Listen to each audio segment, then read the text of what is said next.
მოგესალმებით პატრიცემულო ტელემაყურებლებო. ეთერშია გადაცემა აწმყო შობილი წარსულისაგან. მე ვარ ედიშერ გენეტაძე ამ გადაცემის წამყვანი.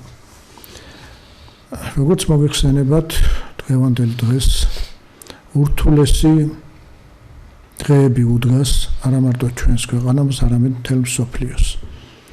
ფაქტობრივად სახეზე გვაქვს ახალი მსოფლიო გადანაწილების პროცესი, რომლის შედეგადაც ყალიბდება ახალი ურთიერთობები. ეს ახალი ურთიერთობები აუცილებლად გავლენას მოახდენს როგორც მსოფლიო ხალხთა შორის კულტურაზე, ისე მათ ურთიერთობებზე და ისე მათ შემდგომ წინსვლაზე. განსაკუთრებით მძიმე ბედი ელით ამ სიტუაციაში ისეთ პატარა ქვეყნებს როგორც საქართველო. ვინაიდან ჩვენ აუცილებლად ამ უზარმაზარ მსოფლიო ოკეანეში, რომელშიც მიმდინარეობს ერთმანეთის მიმართ დაუნდობელი ბრძოლა, ჩვენ აუცილებლად უნდა გადავირჩინოთ ჩვენი საკუთარი თავი ფიზიკურად და ჩვენი ქართული სახელმწიფოებრიობა. ეს ვერცა ვერანაირად ვერ მოხდება, თუ ჩვენ გააზრებული არ გვექნება ერთი უმთავრესი რამ, რომელსაც ქვია თუ რა გვინდა ჩვენ. თუ რა სიმძიმეების აწევა შეგვიძლია ჩვენ და თუ როგორ უნდა მივაყენოთ ნაპირს ის პატარა მოფარფატე ნავი მსოფლიო ოკეანეში, რომელსაც საქართველო ქვია და მსოფლიოს დანარჩენ ხალხებს გაუნაწილოთ ის უდიდესი სიმდიდრე, რომელიც ქართველ კაცს შეუქმნია საუკუნეთა განმავლობაში, რომელსაც ქვია მისი კულტურა, მისი ისტორია, მისი იდენტობა და ასე შემდეგ და ასე შემდეგ.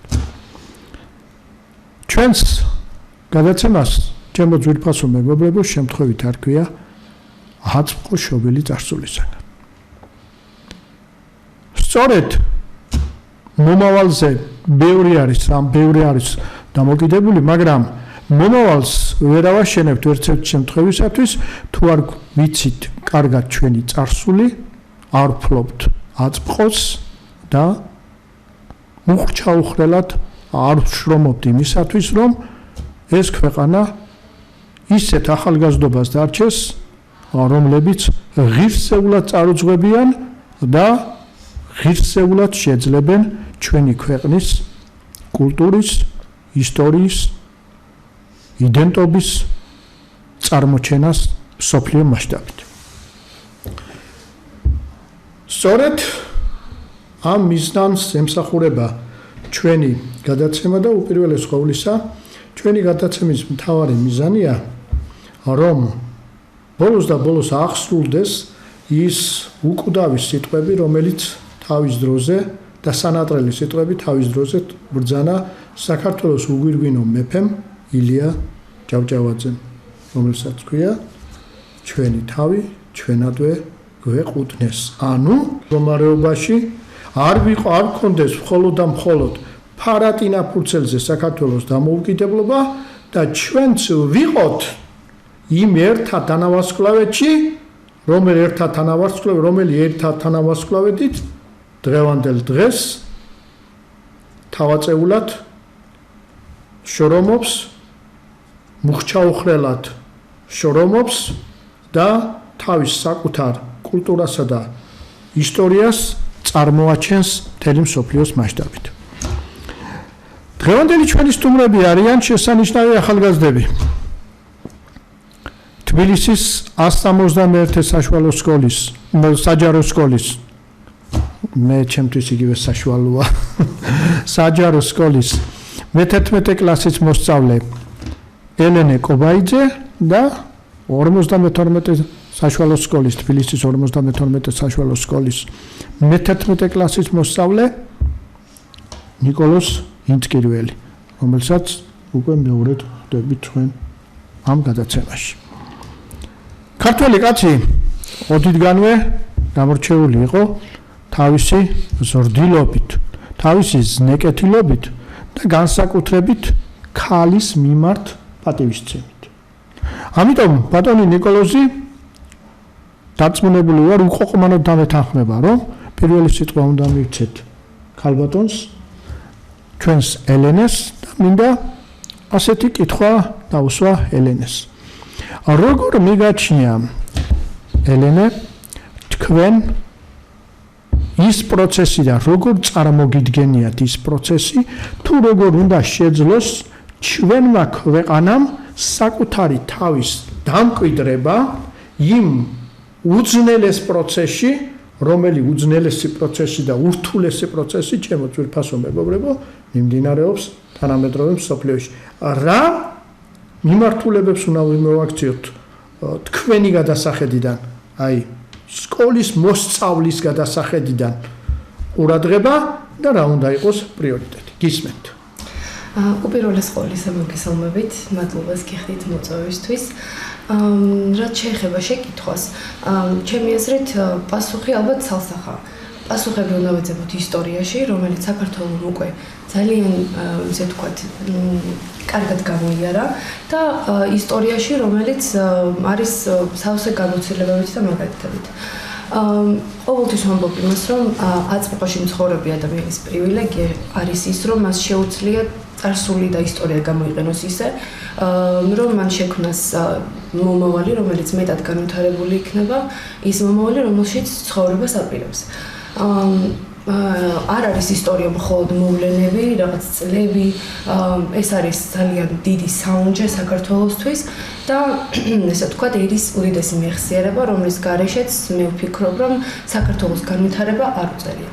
ასევე უდიდესი მნიშვნელობა უნდა მიანიჭოს ქართულმა ერმა ჩვენს კულტურას, რომელმაც აქამდე მოგვიყვანა, გაგვაძლიერა და საუკუნეების მანძილზე 1000 დამპყრობელს ფაქტობრივად არ მისცემ საშუალება, რომ ქართული ერი და ქართული სული მოეკლა ქართველ ადამიანში. ძალიან საინტერესოა და ტევადად ძალიან ტევადი არის თქვენი მოსაზრებები და მე ვიტყოდი მოსაზრებები კი არა აქსიომები, რომელსაც ალბათ ჩემო ნიკოლოზ რაიმე გადახედვა არ ჭირდება. თქვენ რა სიტყოდით ახლა აი მაგალითად იმის შესახებ თუ რა კავშირი უნდა გქონდეს ჩვენს დღევანდელ ახალგაზრდობას ამ იმ ისტორიასთან, რომელი ისტორიაც გარკვეული წლების მანძილზე მოდი ვთქვათ გულწრფელად, იმიტომ რომ თქვენ მე გამიმხილეთ და მითხარით რომ და ძალიან კარგია მე სიამოვნა ძალიან რომ თქვენ გინდათ პოლიტიკოსები, ხო? ხო და ამ გადასახედიდან როგორ ფიქრობთ, თქვენ იყო ასეთი პროცესები ჩვენთან რომ დასცინოდნენ გარკვეული წლების მანძილზე ჩვენს ისტორიას, ასე შემდეგ და მე ისტორიულ პიროვნებებს წარმოჩენას და ასე შემდეგ. როგორ ფიქრობთ, თქვენ საქართველოს დღევანდელობას და მომავალს რა კავშირები უნდა გქონდეს ჩვენ წარსულთან, ჩვენს აწმყოსთან და ჩვენს მომავალთან? როგორ ფიქრობთ? უპირველეს ყოვლისა, მესალმები ჩვენს უფროს მაყურებელს და მადლობა მინდა გადაგიხადოთ, რომ უკვე მეორედ ვარ TV ქართულზე, ქართულ TV-ზე და თქვენთან ერთად ვსაუბრობ ასეთ მნიშვნელოვან თემებზე ჩვენი ქვეყნისთვის. უპირველეს ყოვლისა, რაც აუცილებლად გასათვალისწინებელია, მინდა მოვიყვანო ბატონი ილია ჭავჭავაძის სიტყვები, რომ წალშურში გასროლილი ტყვია საქართველოს ზარბაზნების ქუხილად მოუბრუნდებაო. ეს რას ნიშნავს, რომ ნებისმიერი ისტორიული მოვლენა, რომელიც გადახვდა თავზე, ან თუნდაც მსოფლიოს, რომელიც გადახვდა თავზე, უნდა მაქსიმალურად შევისწავლოთ, გამოვიღოთ მინუსები, პლუსები, რა ხდებოდა მასეთ სიტუაციაში, იმიტომ რომ აწმყოშიც ძალიან ხშირად მეორდება ის სიტუაციები, რომელიც მეორდებოდა 1000 წლის წინ, 200 წლის წინ, ისტორიის განმეორებადობა ახასიათებს ხშირად. რა თქმა უნდა, განზომიერება ისტორიაში არ არის გასაკვირი საკითხი, ციკლი ყოველ საუკუნეანად მეორდება. შესაბამისად, თუ ჩვენ ვიყავით რაღაცა პროცესებისთვის მზად და მომზადებული იმისთვის, რომ რაღაცა შეცნობებზე ვისწავლოთ, ისაც დაუშვით, შესაბამისად განვითარება რეალურად გვიწერია. წინააღმდეგ შემთხვევაში აწმყოს და მომავალიც ვერ იქნება ისეთი, როგორც ჩვენ წარმოგვიდგენია ჩვენ თავებში. თუ შეიძლება. რა თქმა უნდა, აქ თქვენ საუბრობთ რაცო ახლა. ისტორიასთან დაკავშირებით რა თქვენ საუბრობთ. ჩაიჭერეთ ერთმანეთს ისაუბროთ იკამათე და ამისთვის ხართ მოწვეულები. გისმენთ? ქართველების იდენტურობა ჩემი აზრით მხოლოდ სამზარეულოთი არ განისაზღვრება. ეს ჩემი აზრით მნიშვნელოვანი ასპექტი უფრო ალბათ არის სარწმუნოებასთან და ენასთან ერთად ის ისტორია, რომელიც დაწერა ნამდვილი საუკუნის მანძილზე საქართველოს. მინდა ერთი ბიჰეივიორისტი, ფსიქოლოგის სკინერის სიტყვები გითხრათ, რომ ის თვლიდა, რომ ისტორია არ უნდა ისწავლებოდეს სკოლებში, იმის გამო, რომ ის მოზარდებს არჩევს ერთეული პიროვნებების და გმირების თაყვანისცემას. ჩემი აზრით ეს არგუმენტი ალბათ სისულელე და აბსურდი არის, იმიტომ რომ ისტორია ზოგადად უნიშნელოვანი სირამ არის ჩვენთვის, როგორც ბატონმა ნიკოლოზმა აღნიშნა და წინაზეც ვისაუბრეთ და სულ რომ არაფერი ჩემი აზრით, თუ მხოლოდ ეს არგუმენტი გაიქნებოდა დარჩენილი, ქართველმა ბავშვებმა და ზოგადად ქართველებმა ყოველთვის უნდა იცოდნენ იმ გმირების სახელები, ვიზეც დგას დღეს საქართველოს იმ ერთეული გმირების, რომლებიც იცე ჩამოსათვლელად ყავს, მაგრამ იმდენად კარგი საქმე აქვთ გმირულად და სამშობლოს სიყვარულით იმდენად კარგი საქმე აქვთ გაკეთებული, რომ დღეს ჩვენ ახლა ამ საკითხებთან დაკავშირებით მსჯელობთ და ვარსებობთ მასზე და დაუნობილები ვართ. რა თქმა უნდა, ჩვენი ერთობა და უშუალოდ ჩვენი სულიერი სიმტკიცე, ჩვენ ისტორიაზე, ჩვენს კულტურაზე, ჩვენს ადათ-წესებზე და ტრადიციებზე და სულიერებაზე დაფუძნებული. ამ ასპექტების გარეშე ქართველი ერის ვერ მოვიდოდა აქამდე. 3000 წლიანი ისტორია გვაქვს, რომელიც სახელმწიფოებრიობის. რა თქმა უნდა, სახელმწიფოებრიობის 3000 წლიანი ისტორია გვაქვს, რომელიც აი ამ ფაქტორების გარეშე წარმოუდგენელი იქნებოდა ალბათ დამეთანხმებით და ისტორიას უდიდესი როლი უკავია ჩვენ სამომავლო განვითარებაში, როგორც უკვე ვახსენე, ეს არ მხოლოდ რაღაც წარსულის გათვალისწინება არის და შესაბამისად სამომავლო ამ პრობლემების მოგვარების გზების გამოთვლა არის, არამედ ისტორია ასევე გვასწავლის თუ რეალურად რაოდენ დიდ შინაგანად დიდ სულიერად დიდ ქვეყანას წარმოადგენთ ჩვენ. იმისა მიუხედავად რომ ტერიტორიაზე რუკაზე ძალიან პატარა წერტილად ვართ აღნიშნული სხვა სახელმწიფოებთან შედარებით. აბსოლუტურად გეთანხმებით, ჩემო თვითფასო მეგობრებო, მაგრამ ერთი რამაც უნდა გავითვალისწინოთ, თქვენ ახალგაზრდები ხართ და ალბათ ეს აუცილებელია. ჩვენ ვყავდა დიდი ისტორიკოსი, მე ვიტყოდი ახლა რა უზარმაზარი ჭაბანი, რომელმაც გაწია საქართველოს ისტორიის წარმოჩენაში, ეს იყო ივანე ჯავახიშვილი და ივანე ჯავახიშვილი, ჩემო ელენე და ჩემო ნიკოლოზ აქვს ასეთი სიტყვები. ერმა უნდა იცოდეს თავისი ჭეშმარიტი ისტორია და არა გაზვიადებული და ყალბიო. აი ესეც არის, იმიტომ რომ ჩვენ მე მინდა გითხრათ, რომ ჩვენ არც არავისზე მეტი ვართ და არც არავისზე ნაკლები ვართ, ხო? და ეს არც ერთ შემთხვევისათვის ჩვენ საკუთარ იყო ჩვენთან პროცესები, როდესაც თვითგვემას ვიყავით მიცემული, გინდა თუ არა ეს მხოლოდ ასე მოხდა. აი მაგალითად ხდება ასეთი რაღაცები, რომ კაცო ადამიანები ვართ ყველა ჩვენთაგან, სადღაც წყალდიდობა მოხდა, სადღაც მთა ჩამოინგრა, სადღაც მიწისძვრა. ამისათვის ეს რომ ევროპაში ყოფილიყო. ეს ყველგან ხდება ასეთი რაღაცები, კაცო და ამისათვის თვითგვემას კი არ უნდა მივეცეთ.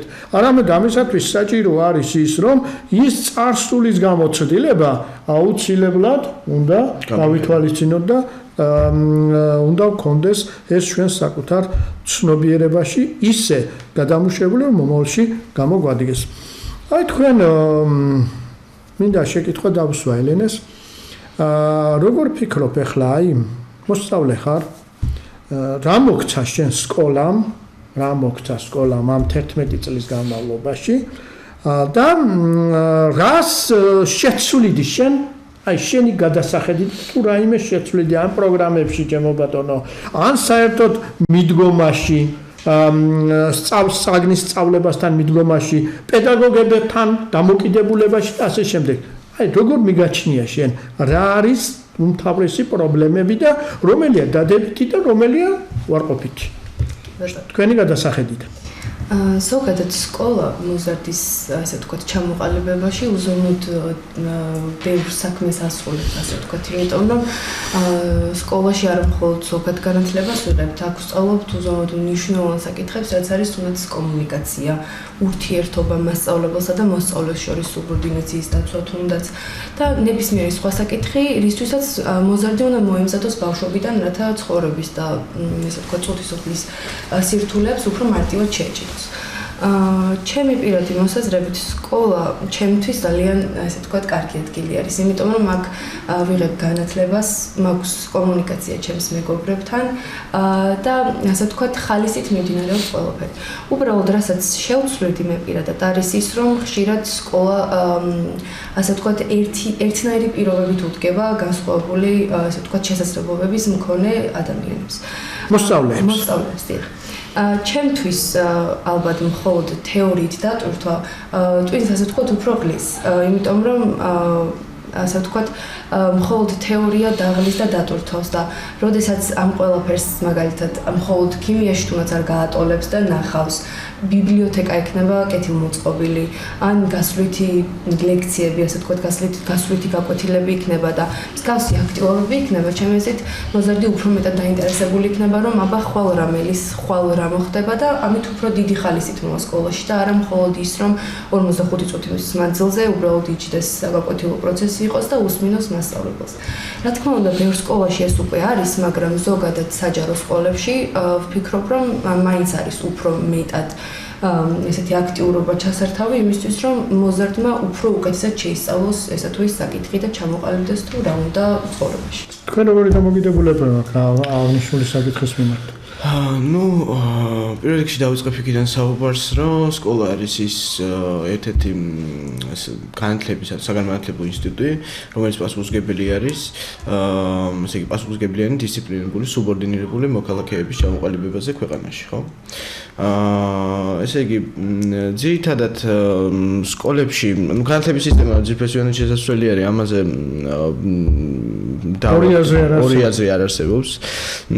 ბევრი საუბარი ამას არ ჭირდება, მაგრამ ის რომ თქვათ არსებობს რამე მასწავლებელს ან მოსწავლეს შორის ისეთი მიდგომა, რომ ძალიან კრიტიკულ კონფლიქტში გადადიოდეს, არ შემინიშნავს მე ჯერ ასეთი სიტუაცია. ყოველ შემთხვევაში, ქალბატონმა მახსენა ეს სკოლის კეთილმოწყობები, რომ ბავშვი უფროსი ხარული მიდიოდეს სკოლაში და შესაბამისად უფრო კარგად შეისწავლოს გარკვეული საკითხები და გარკვეული საგნები და შესაბამისად არც მობეზდეს ეს სწავლის პროცესი. მე პირადად სკოლამ მომანიჭა უდიდესი მისწრაფება სწავლისაკენ. უდიდესი გრძნობა გამიჩინა, ცნობის მოყარეობა, რომ რაც შეიძლება მეტი ინფორმაცია ავითვისო იმ საკითხებს მიღმა, რაც მე უკვე ვიცი სიტყვაზე. მაგრამ ერთ-ერთი ძირფესვიანი პრობლემა, რომელიც ახასიათებს დღეს საჯარო სკოლებს და ასევე განათლების სისტემას, ეს არის სახელმძღვანელოები.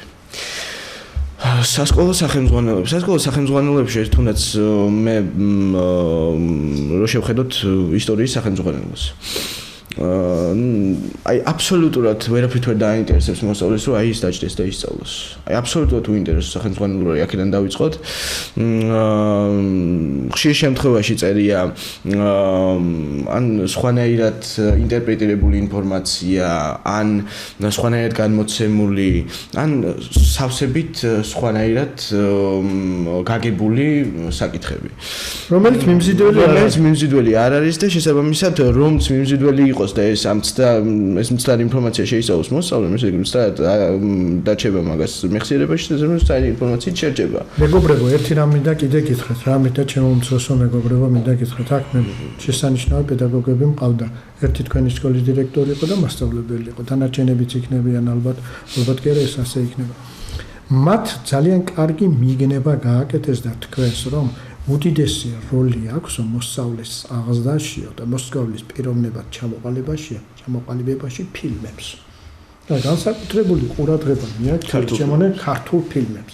ოღონდ ძველ ქართულ ფილმებს. ძველში ამები გულისხმობ მოყოლებული 50-იანი, 60-იანი, 70-იანი, 80-იანი წლების პირველი ნახევრის ჩათვლი და შემდეგ რასაც ვხედავთ ახლა მე არავის შეურაცხყოფას არ ვაყენებ, მაგრამ ისინი მოსწავლისათვის ბევრ რაიმეს ვერ მისცემენ, იმიტომ რომ ჯერ ერთი ქართული ენა დანაგვიანებულია, გინება, ლანძღვა, უბედურება და იმისაგან მოსწავლემ რა უნდა როგორ ფიქრობთ, როგორ ხედავთ თქვენ ამ საკითხს?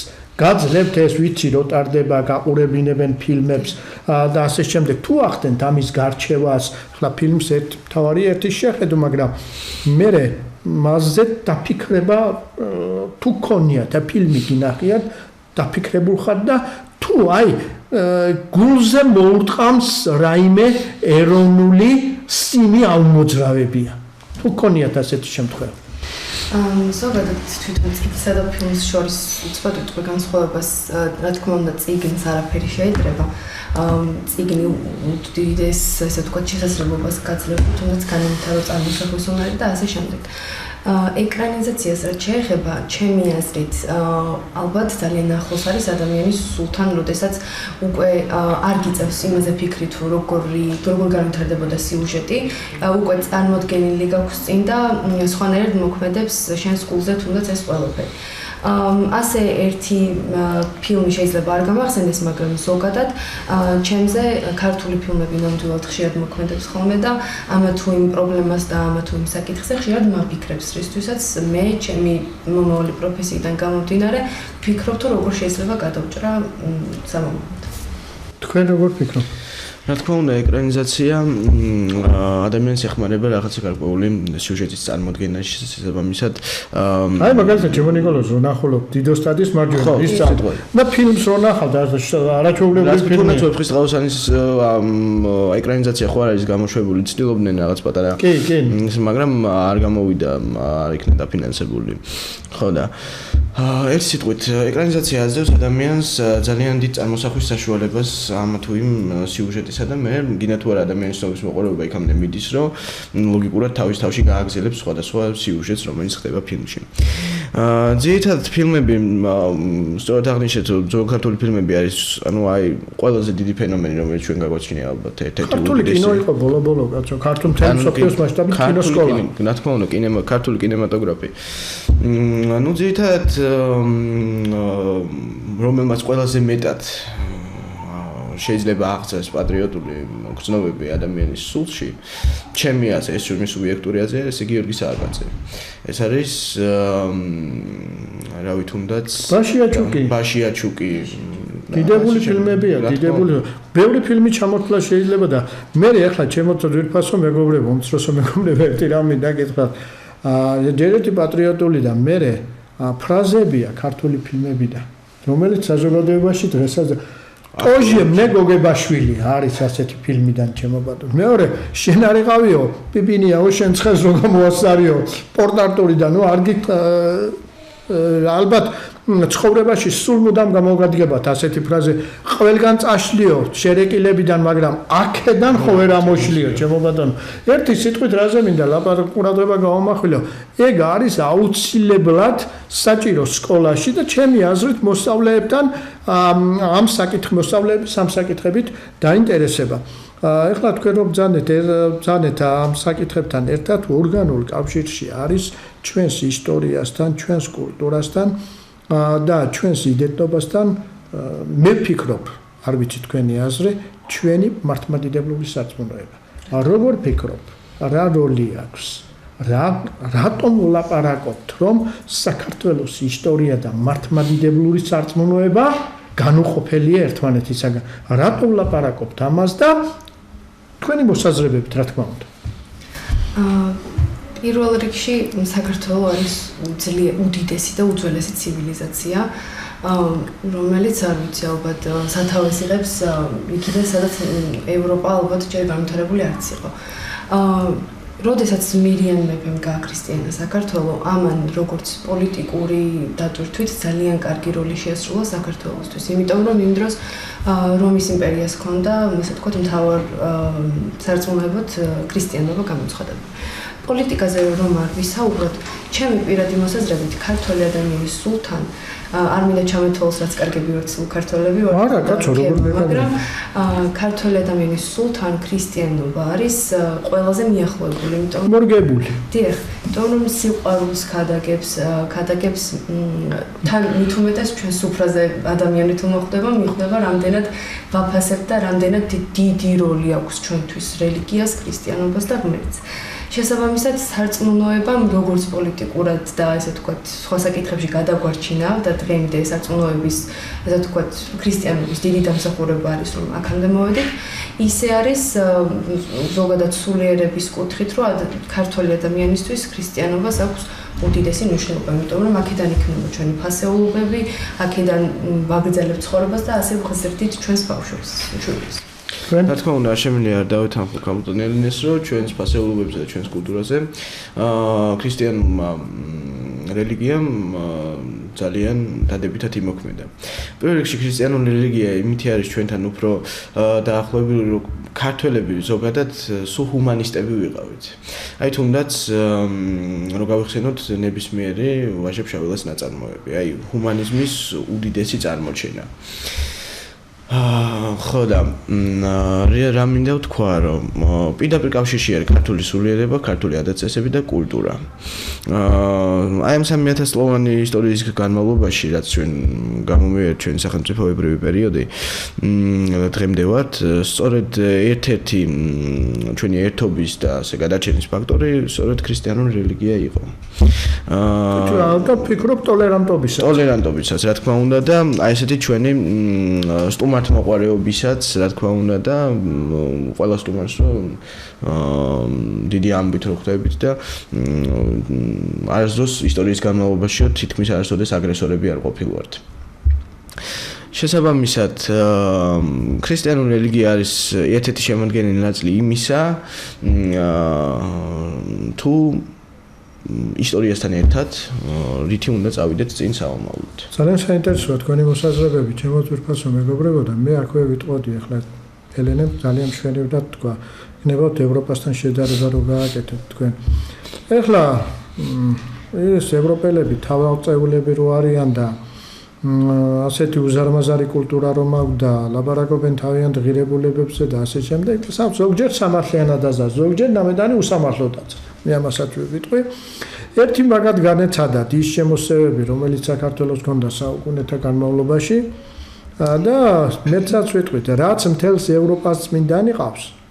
ამ ქრისტიანობისათვის თავდადებული, ერთად აღებული, ყველას მარტო ერთ პატარა საქართველოს ყავს ჩემო ძვირფასო მეგობრებო. ამითაც არის ეს, რატო ვლაპარაკობ ახლა ამას, იცით, თქვენ თუ შეიძლება არ იცოდეთ, მე მინდა გითხრათ, რომ ის ბერი თევდორე რომელმაც ყველთასთან ჩემო ბატონო გადაარჩინა საქართველოს და ქართველი მეფე გადაარჩინა, ხო? ის ალბათ გისწავლიათ ისტორიაში. და ამიდან ისმის კითხვა რამდენი? 20 წლის ბიჭი იყო რა. 20 წლის. მაგრამ მან გააკეთა ის, რაც გასაკეთებელი იყო. მე ხშირად მეც ახალგაზრდობასთან მაქვს საქმე, მთელი ჩემი ცხოვრების მანძილზე და პატვის ხშირად მეთქვა მე პროვიდენციალიზმის მომხრე ვარ ისტორიაში, ანუ ღმერთის ზალი მჯერა, რომ ღმერთი განაპირობებს ისტორიულ პროცესების განვითარებას და არაერთხელ და არაორხელ ყოფილა ისეთი შემთხვევა, რომ ჩვენ კრიტიკული ბრძოლები მოგვიგია და ქვეყნის გადარჩენა მოგვიხდენია, თუ არა ღვთის განგება, ისე ყოვლად წარმოუდგენელი იყო ალბათ ჩვენი გადარჩენა და ასე შემდეგ. ერთი საინტერესო ამბავი მინდა ჩემო ძვირფასო მეგობრებო გითხრათ, ესეც ალბათ იმაზეა დამოკიდებული, რომ ჩვენ ასეთი ისტორია გვაქვს, რომ ხშირად ერთმანეთთან დაპირისპირებულები ვართ, მაგრამ როდესაც უფსკულის პირას მივდივართ, მაშინ ვერთიანტებით.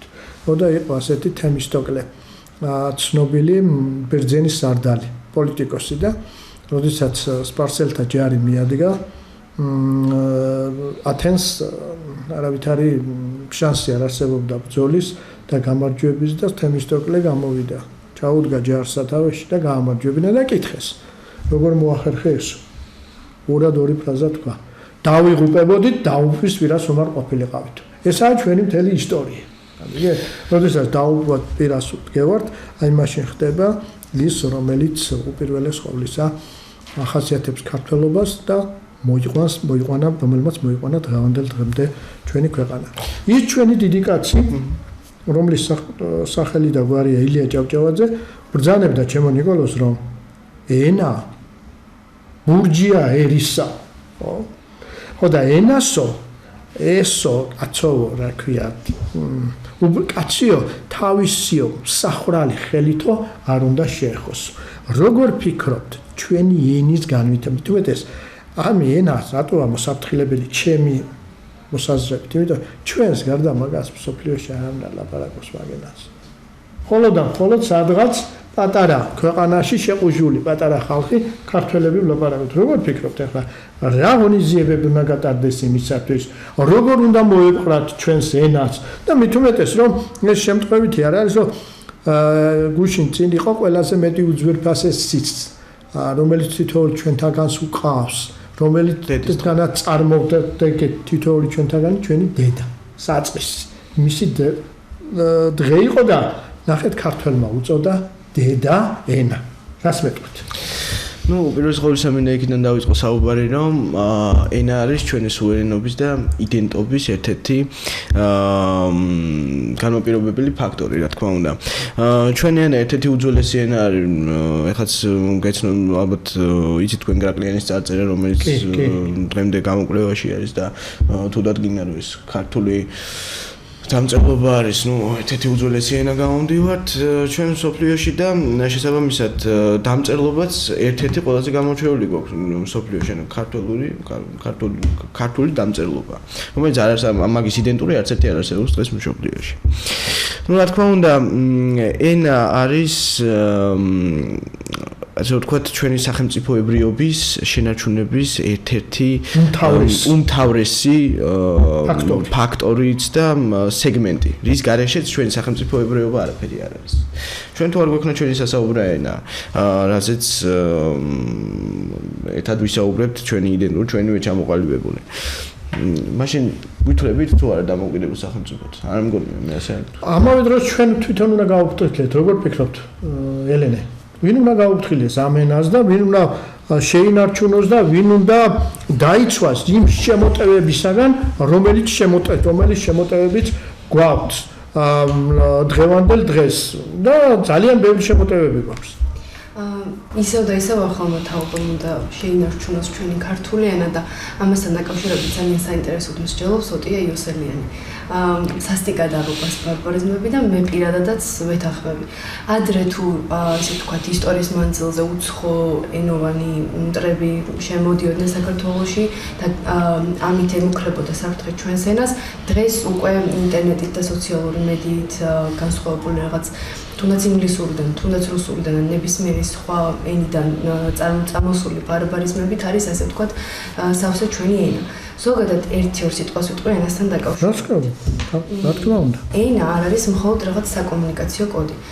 გელა ჩარკვიანი ამბობს, რომ ენა არის ქართველები სამყაროს ქართულად ავიღოთ, იმიტომ რომ ჩვენ ენაზე ვსაუბრობთ. ანუ ჩვენი სამყაროს ახლის ჩვენეული მოდელი არის ასე ვთქვათ ქართულ ენაზე. ქართველი კაცისთვის ენას აქვს უზომოდ დიდი მნიშვნელობა, იმიტომ რომ ჩვენ ამ ენაზე ვლოცულობთ, საუბრობთ, უმღერით სიყვარულს ვამბობთ საერთოდ. ბოლო ნანას ვიცმენ დედის სიმღერაში. ის რომ იტყვიან, აკვანი დღეს მოდაში არა, მაგრამ რომ იტყვიან აკვნიდანო, გისმენთ. და ვაზროვნებთ. შესაბამისად არ არის გასაკვირი ის, რომ ქართველი კაცი ამ ენას საუკუნეების მანძილზე ეწირებოდა. თუნდაც სხვა ყველაფერი უნდა დავიწყოთ ამ ენაზე მე-18 საუკუნეში ვეფხისტყაოსანი. გაიგოქარ. შოთა როსტოვმა ამღერა ჩვენი ამბანი და ამით ფაქტობრივად ყველას ევროპას თულაც დაუმტკიცა ის, რომ ჩვენ ნამდვილად უძლიერესი კულტურა გაგვაჩნია და თუნდაც ის, რომ 200 წლით გაუსწრო ევროპულ რენესანსს ვეფხისტყაოსანმა.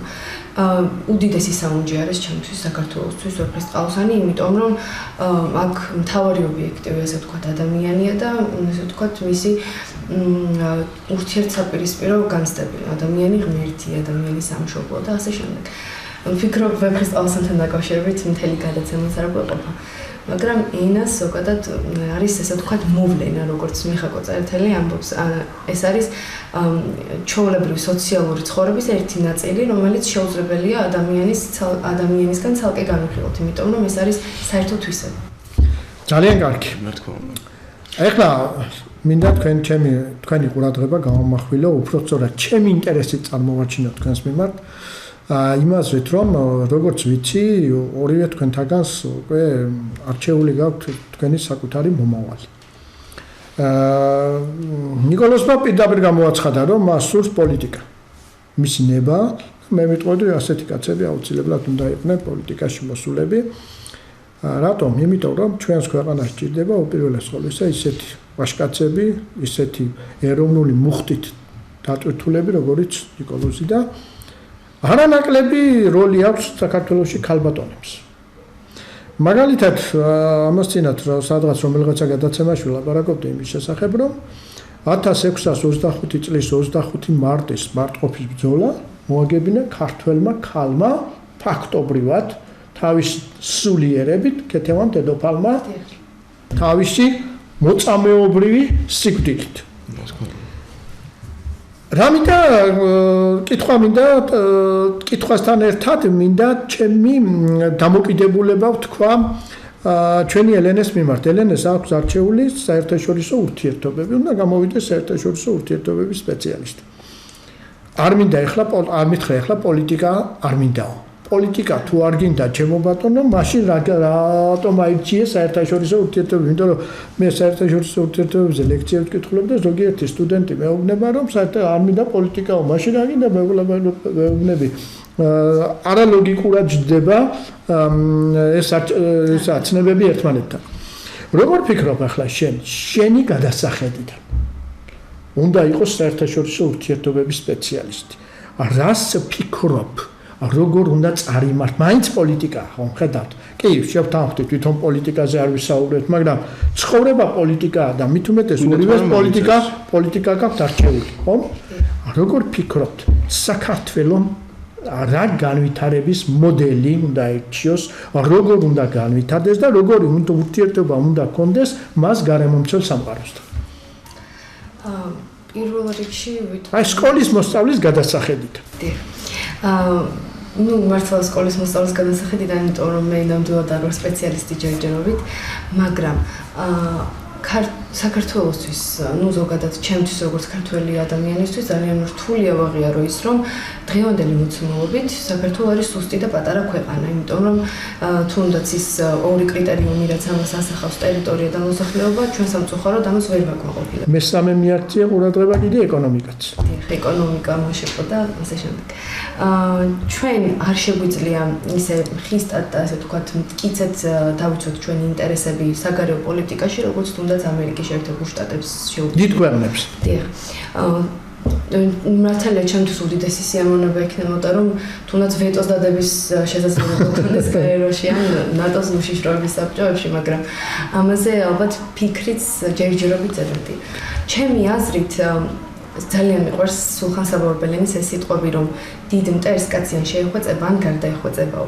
მაგრამ იქვე არის ქვემოთ მიწერილი, რომ პატარა მტერი ჰგავს ცეცხლს ნაცარში ჩამალულს და ორმოს თივის ქვეშ დამალულს. ვინ როდის გააქეთს ნაიცარს და დაიწყოს კელს და ვინ როდის გადაივლის ორმოზე და თივაზე და ჩავარდება ორმოში, კაცმა არ იცის. შესაბამისად ესე ვთქვათ, ჭადრაკის დაფასებით რომ წარმოვიდგინოთ ყველაფერი, მხოლოდ დედოფლებს და მეფეებს არ აქვთ პრივილეგიები, აქ პაიკებიც მნიშვნელოვან როლს ასრულებენ და ზოგჯერ პაიკის გარეშე მოგება პაიკის დედოფალი ხდება დაფის ბოლოში. შესაბამისად ფიქრობ, რომ ჩვენთვის მთავარი არის შიდა სიძლიერე. ჩემი დღევანდელი ესე ვთქვათ, გულის ტკივილიც ის არის, რომ საქართველო როდესაც დაყოფილია, საქართველო როდესაც ესე ვთქვათ, დანაწევრებულია, მაშინ არის ყველაზე სუსტი. ჩვენ როდესაც ერთად ვართ, კაცი ვერ გჯობნის, იმიტომ რომ დიდი ქვეყნების ესე ვთქვათ, სისუსტეც ის არის, რომ რთული ამდენი მოსახლეობის ერთ მუშტად შეკრება და ქართველები როდესაც ერთად ვართ, არ ვიცი, რამდენი მტერი ყოფილა, გინდო ოსმალები ან მონღოლები, ჩვენ ყველას ასე ვთქვათ, მუსრი გავოვიდით. და დღემდე მოვედით. შესაბამისად, ერთად უნდა ვიყოთ და არ უნდა მივცეთ იმ იდეოლოგიებს ან სხვა საკითხებს, ჩვენ ესე ვთქვათ, დაგვანაწევროს და კიდევ უმნიშვნელოვანესი უნდა მეოქციოთ ყურადღება განათლებას, იმიტომ რომ განათლებულ ადამიანს ვერ მართავს ვერავინ. ის იქნება ძლიერი და როდესაც ყველა განათლებული იქნება, საქართველოს მთლიანად ძალიან ასე ვთქვათ, დიდ ძალას წარმოადგენს. თქვენი მოსაზრება, აი მაგალითად მინდა ამ მოსაზრებასთან კითხვაც მინდა გითხრათ, დაგისვათ. როგორ ფიქრობ, ნიკოლოზი, ხლა შენ რო პოლიტიკოსი იყო. სიტყვაზე ამ წუთში პოლიტიკოსი იყო და იჯდა პარლამენტში. კონდეს შენი პარტია, ჩემო ბატონო. რა საკითხზე გაამახვილებდი მთავარ ყურადღებას აი საგარეო პოლიტიკის თვალსთან მიმართებაში და იგივე საშინაო პოლიტიკასთან მიმართებაში. Ну, უპირველეს ყოვლისა, საგარეო პოლიტიკა საშინაო პოლიტიკის გარეშე წარმოუდგენელი არის. უპირველეს ყოვლისა, ჩვენ გვაქვს ძალიან ბევრი შტო, სახელმწიფო შტო, რომელიც კონსტრუქციულად სარეფორმო არის და უპირველესად, რაც გავამახვილებდი, ეს არის ყველაფრის დასდას და ბაზისის ასე განათლებაზე გავამახვილებდი უდიდეს ყურადღებას. პირველ რიგში, რახან ასეთ სიტუაციაში ჩამოყენეთ ბატონო ელიშერ პარლამენტში იყო, უპირველეს ყოვლისა ჩემ პარტიასთან ერთად დავწერდი კანონპროექტს, რომელიც ემსახურებოდა განათლების სრულ კონსტრუქციულ რეფორმას. შესაბამისად, სამომავლოდ 15 წელიწადში ჩვენ გვექნებოდა, როგორც განათლების, ისე, ასეთ რეფორმებით უკვე იქნება გაგრძელებული უმაგრესი მაჩვენებელი, ასე რომ ვთქვათ. ყოველ შემთხვევაში, რაც შეეხება ჩვენ ქვეყანას, ახლა რაც არის აუცილებლად გასატარებელი და რაც მნიშვნელოვანია, მაგალითად ბატონო ელენე მახსენა ქართველი ერი სწორედ მაშინ არის ძლიერი, როცა არის ერთიანი და ძირითადად ახლა ხედავთ რომ სოფლიო წესრიგში იქნება ახალი ძალები, ახალი პოლიტიკური ერთეულები, რომლებიც ნელა-ნელა იღებენ სიძლიერეს და შესაბამისად ამათ ფონზე ჩვენ ხვდებით არაფერი. ჩვენ თუ მალევე არ დავიწყოთ ჩვენი სიძლიერის მოხვეჭვა რეფორმებითა და ჩვენივე ერთობით და განვითარებით, უბრალოდ წაგულეკავს ეს ქარბუქი ახალი მსოფლიო განაწილებისა. და შესაბამისად ის დიდი სახელმწიფოებრივი ისტორია, რომელიც ჩვენ აქამდე შემოვინახეთ, შეიძლება იქნას წარწმენილი. ამიტომ აუცილებლად მნიშვნელოვანია ეს განათლება და დანარჩენი სახელმწიფო ბაზისების განვითარება. ერთი სიტყვით ძალიან კონსტრუქციული საუბარი გამოგვივიდა ჩემი აზრით იმ საკითხების გარშემო, რომელიც საკითხების დღევანდელ დღეს არა მარტო თქვენ, არამედ მთელს ჩვენს ქვეყანას აწუხებს და მე მინდა მაყურებელს მიმართო და ვთქვა უკვე მეხუთე გადაცემა. ამ მეხუთე გადაცემამ აჩვენა, რომ ჩვენს ქვეყანას აქვს ძალიან დიდი პოტენციალი. აი ასეთი ახალგაზრდების სახით. კიდევ ერთხელ გავიმეორებ, რაც დანარჩენ გადაცემაში ვთქვი. სანამ ასეთი მომავალი თაობა ეყოლება საქართველოს, სანამ ასეთი სამშობლოზე მოფიქრალი ახალგაზრდები ეყოლება და მით უმეტეს ესენი სკოლის მოსწავლეები არიან, მანამ ვერავით არის ძალა ამ ქვეყანას ვერ წააქცევს და დავისესხები დიდ აკაკის, რომელიც ამბობდა იმას, რომ ვინაც ნატრობს იმის სიკვდილს, უმალ მასვე დაამიწებს. სწორედ ეს ახალგაზრდები იქნებიან ის ძალა, რომელიც შეძლებს საქართველოს მტრების სიყვარულით დამარცხებას და მათზე სიყვარულით გამარჯვებას. ძალიან დიდი მადლობა. მადლობა მაყურებელს მოსმენისთვის.